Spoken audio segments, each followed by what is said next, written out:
حساب کتاب کېږي آدم علیه السلام به ټولو بچو ته ولاړي ښه سخت وخت دی کنه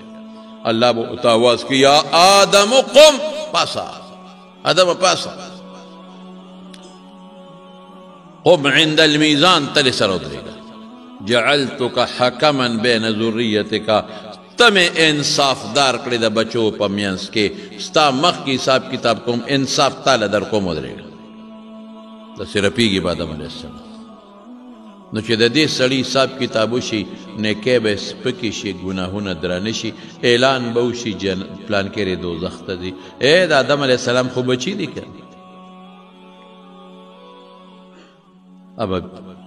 حضور پاک ته آواز وکړي یا محمد صلی الله علیه وسلم ستا امتي دوزخ ته روان کړی دی بچې کا نوسې دی که نه د آدم علیه السلام نوسې دی ستا امتي روان کړی دی او یاد وساتئ د کوم پیغمبر امت سره چې حساب کتاب کېږي هغه پیغمبر به ولاړ حضور پاک فرمایي چې زما امت سره حساب کتاب کېږي زه به هم ولاړی الله ستا امتي روان کړی دوزخ ته رسول الله مبارک هغه فرشتو ته وایي ودروئ دا سړی هغوی به نه ودروي بیا به آواز وکوي لږ ودروئ د ده یو نیکي ما سره ده هغوی به بیا نه ودروي بیا به آواز وکوي ای فرشتو لږ ودروئ د ده یو نیکي ما سره ده هغوی به ورته ویل ستا قرآن شریف کې نه دی راغلی علیها ملائکة غلاظ شداد لا یعصون الله ما امرهم ويفعلون ما یؤمرون چې الله ورته څه حکم کوي هغه پوره کوي د خدای د حکم نافرماني نه کوي په چې زړه نه نرمېږي هغه ستا قرآن کې راغلی دي ته الله ته ووایه چې مونږ ته الله ووایي مونږ نه ودرو رسول الله مبارک به الله ته آواز وکړي یا الله زما امتي روان دی دوزخ ته مړه څونه پیغمبر مونږ له غمخوار دی څومره پیغمبر زمونږ دپاره الله ته ژړلی دي څومره پیغمبر زمونږ دپاره خدای ته سلګۍ والی دي د شپه نیمه شپه کې بقي ته تللی دی او د امت دپاره جړاګانې کړې دي لیکن مونږ د دغه پیغمبر زړه خوشحاله نه که د هغه زړه په دې خوشحالېږي چې مونږ د هغه د سنتو تابعداري وکړو مونږ د هغه د سنتو تابعداري ونه کړه هغه زړه په دې خوشحالېږي چې مونږ د هغه د دین کار وکړو د هغه دین مخلوق ته ورسو مونږ د هغه د دین خدمت ونه کړو د هغه دین مخلوق ته ونه رسو د هغه زړه په دې خوشحالېږي چې څوک زما د دین خدمت کوي دا خلک یې عزت او قدر وکړي مونږ چې څوک د پیغمبر د دین خدمت کوي هغوی پسې کنځلې کوو ته څنګه د پیغمبر له خوشحاله لا دی ولا خوشحاله نه کړه دی ولا خپه رسول الله مبارک با الله ته آواز وکړي الله زما یو امتي دوزخ ته روان کړی دی یو نیکي ما سره پاتې ده ډېره واپس کړه چې هغه نیکي وله وتلو الله به فرشتو ته حکم وکړي واپس یې کړي دی به واپس کړي چې واپس یې کړي هغه نیکي هغه حضور پاک به هغه سړي ته وایي ها دا وړه غوندې پرچه واله دا ما سره ستا پاتې ده چې دا دله وتلي وایي دا پوټینې پرچه څه شی دی زما خو بلا ګناهونه دي د پوټینې پرچه څه شی دی اوس به راباندې یو ځل آواز وشو په دې 18,000 قامه کې تقریبا چې دا دوزخ ته بیا به دا آواز کېږي دا پرچه والا چې خدای به خیر کړي دوباره وله نیکۍ وتلي ګناهونه نیکۍ سپکې دي ګناهونه درانه پوټینې پرچه چې په نیکو کې واچي نیکۍ درانې شوي اعلان به وشي فلانکې د فلانکې زوی د جنت ته ځي اوهو څومره لویه خبره دوزخ نه بچ شو دا سړی به ورمنډه کړي رسول الله مبارک ته څوک یې زه خو دې دغه مه خلاص کړم او دا څه شی و چې دا زما نیکۍ پې درنې شوې وایي زه د دې ونه پېژندم نه وایي زه ستا پیغمبر محمد صلی الله علیه وسلم انا محمد صلی الله دا 600 دا پرچه دا هغه درود شریف و چې تا په ما ویلي ما دله ساتلي و نن یې روزې دپاره دومره د برکت شی دی اوس چې به م وایه او که به یې نه وایه نه وایه به که خیر انشاءالله که دومره د برکت شی دی درود شریف او ایرونو شیخ عبدالحق دهلوی رحمت الله علیه یو کتاب لیکلی دی مدارج النبوه په هغې کې یو واقع لیکلی دی شیخ عبدالحق دهلوی په چې کله الله پاک آدم علیه السلام پیدا کر ما دل حواله درکړه شیخ عبدالحق دهلوی محدث چې کله الله آدم علیه السلام پیدا کر نو چې دی اوده که خوب یې پرې راوستی نو د دې ګسې پوښتنې وله بیبي پیدا کړه حوا نو چې دې کله را بیدار که او د حوا ولیدله د ده په زړه کې ورته خواهش پیدا شو نو د لاس ور وغځاو هغې خپلې هغې حوا ته لاس یې ور وغورځاو الله وایي ما صبر دوه څیزونه پاتې دي یو نکاح پاتې دی یو مهر پاتې دی بغیر د نکاح نه او بغیر د مهر نه ته دې له لاس نشي ور وړې الله نکاح څه ته وایي نکاح یو عقد دی دې له تړم او الله مهر څه ته وایي دې له به څه شی ورکوې الله ما سره څه دي زه وله څه ورکمه دا شیخ عبدالحق دهلوي لیکلی دي ښه وی د دې مهر دا دی چې د آخر زمانې په پیغمبر په محمد صلی الله علیه وسلم اووه کرته درود شریف ووایه د مهر چې دا دی اووې دا اووه کرته درود په رسول الله مبارک د آخر زمانې پیغمبر ستا نو سید رضیبه نو دا ستا د دې مهر شو نکاح بدله زه وتم امام غزالی رحمت الله علیه لیکلي په احیاء علوم الدین کې امام غزالی وی حج له روانم وی یو سړی را سره ملګری به د هغه سړي د درود نه بغیر خوله نه خوځېده هر وخت به درود شریف وي درود شریف وي درود شریف وي وی ما ورته وی چې بیجان ته هر وخت درود شریف وی نور ذکرونه خو هم شته که نه لا اله الا الله بل بل بل بل بل نو هر وخت درود شریف وی وی د دې برکت ما معلوم کړی د دې برکت څه برکت وی دقسې یو کال حج ته تلم او پلارم را سره او یو ځای کې دمه وکړه وی چې دمه م وکړه پلار مې ناجوړه شو بیمار شو چې بیمار شو خو پیاده قافلې وې قافلې والا راته څو ورځې تېرې کړې چې ورېږه د دې علاج وشي نو بیا به ځو خو زما پلار زیاتېده او جوړېده نه او قافله دونه نه شو ایسارېدی قافلې والا وی چې بیجان مونږ خو د نه ځو او ترې د خپل پلار بیمارۍ خدمت وکړه تیمارداري وکړه وی قافله لاړه د پلار ته ناست وم مزدوري م کوه او پلار له ډوډۍ م راوړه خو پلار مې غریب مې مړ شو وی چې مړ شو ډېر زیات پریشانه شوم انتهایی پریشانه چې خدای د سفر کې او د حج سفر له مې پلار روان دی او پلار راته مړ شو دا به څه کېږي واقعي په سفر کې ګرانه وی په پلار مې څادر واچو نږدې کلي ولته ورغلم یو څوک راولم چې دا پلار را سره خښ کړي جنازه پې وکړي دفن وشي کفن وشي غسل وشي وی لاړم کلي والا ته مې وویل چې دقسې زما پلار دی او زه مسافر یم او قافله کې تلم او دلته راته مړ شو مهرباني وکړئ ما سره راشئ چې زما دا پلار ولمبه قبر وکنه او جنازه وغیره وی چې ډېره ښه ته زموږ درپسې درځو وی زه رالم پلار له چې رالم پلار له پر پلار مې څادر اچولی چې څادر مې تې اوچت که د پلار دا مخ مې په بل شکل بدل شوی بد شکل او شکل یې خراب شوی وی چې ما ورته وکتل په ما هیبت راغی بېهوشه شوم چې خدای پاکه دا څه وشو دا خلک به وایي چې د انسان دی که خر دی دا موږ د خر خښولو له راولي که د انسان خښولو له م راولي دا څه وشو وی هغه بېهوشۍ دوران کې یو سړی دی ورسره ملګري دي وی ما ته وی ولې جاړئ خپه مې دقسې پلار را سره روان و حج له او پلار مې ناجوړه شو مړ شو شکل یې بدل شوی په دې پریشان یم وی مه پریشانه کېږه وی لاس یې راواغېسته وی زما دې پلار ته چې زه خوب اینما نو څلور حبشیان دي تک تور شکلونه او شنې سترګې دي او ډنډې دي ورسره او زما دې پلار له راغلله هغه ډنډې ورته نیسي زما دا پلار وی خدای پاکه دا به څه کېږي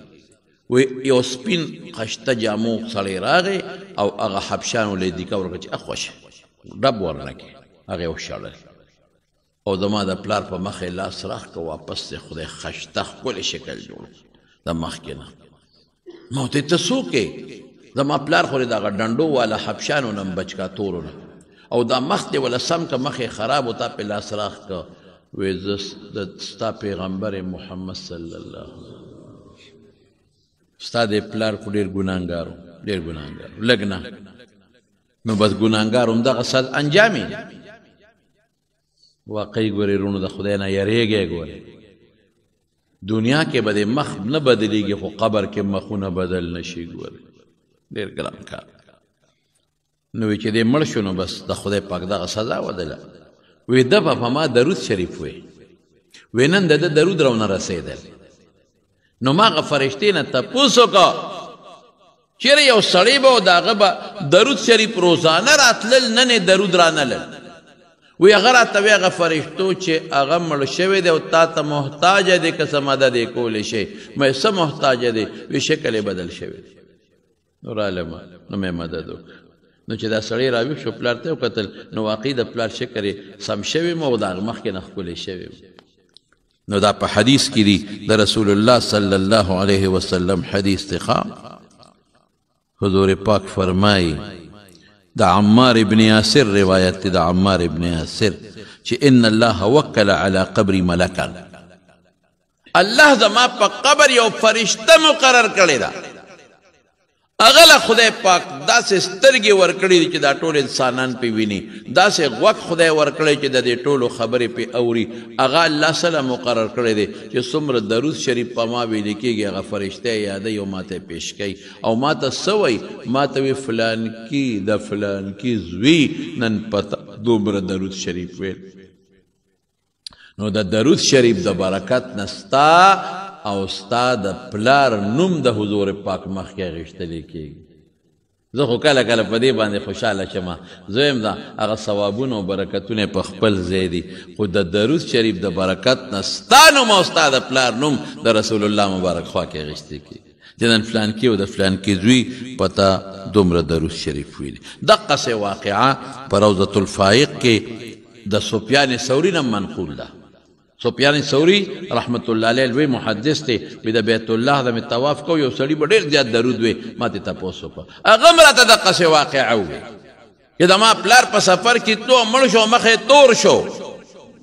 او په خوب کې مې رسول الله مبارک ولید، په مخې ولا لاس راخ که خدای ټیک کا. ما ترې تپوس وکړو چې ته څوک یې؟ وی زه ستا پیغمبر. مې دا دې څه چل وکړو؟ وی ستا د پلار به په ما روزانه درود شریف وی، نن یې درود رانلل. فرشتې نه مې تپوس وکړو، وی هغه تا ته محتاجه دی، مخې تور دی، ورته رالم فایده مې ورته ورسول.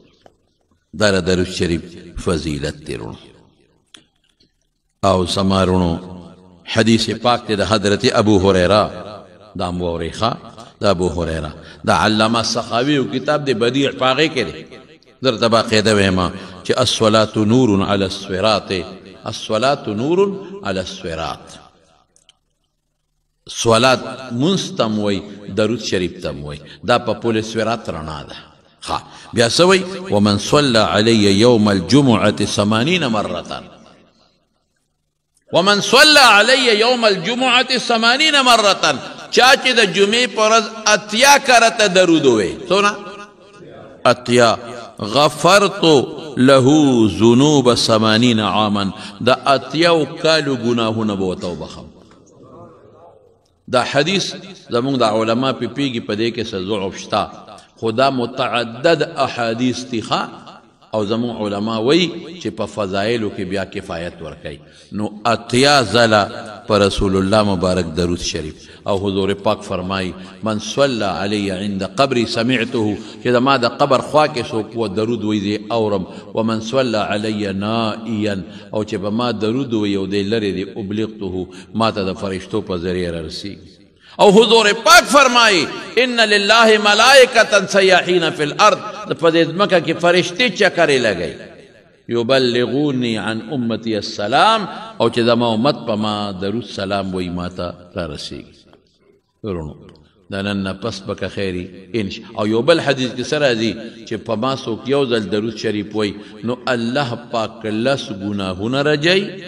لس نیکۍ لیکي، لس درجې بلندوي. ډېره لویه فایده ده زمارو. لا اوس په ټولو کې بهتر درود ابراهیمي دی. اللهم صل على محمد وعلى آل محمد كما صليت على إبراهيم وعلى آل إبراهيم إنك حميد مجيد. او دا اللهم بارك دویم درود دی. اللهم بارك على محمد وعلى آل محمد كما باركت على إبراهيم وعلى آل إبراهيم إنك حميد مجيد. دا دویم شو، دو شو، دا ډېر بهتر دی. رسول الله مبارک ډېر د صفتونه کړي، لیکن که څوک دا نشي ویلي اوږد دی، ارض ټکي چې اللهم صل پکې راغی یا صلی الله پکې راغی، بس دا درود شریف دی. اللهم صل لفظ یا وصلی الله، لن درود داده وصلى الله على النبي الأمي وصلى الله على النبي الأمي اللهم صل على محمد دام درود شریف نو چې کوم کې اللهم صل وي یا صلی الله پکې وي دا درود شریف دی بهتر خدا دې چې سړی دی اودس وي بهتر خدا دې چې سړی دی قبلې ته مخکې درود دی وي لیکن بې اودس هم ویلی شي په لاره هم ویلی شي په روانه هم ویلی شي بعضې د درود دشمنان دي هغې خلکو ته وایي په ولاړه مه وایه ګورې خپې به دې خوږ شي د کونډو دل نو کونډو دل خو پر چا راځي چې چا په کونډو دل دا وایي ما درود شریف په ولاړه ویلی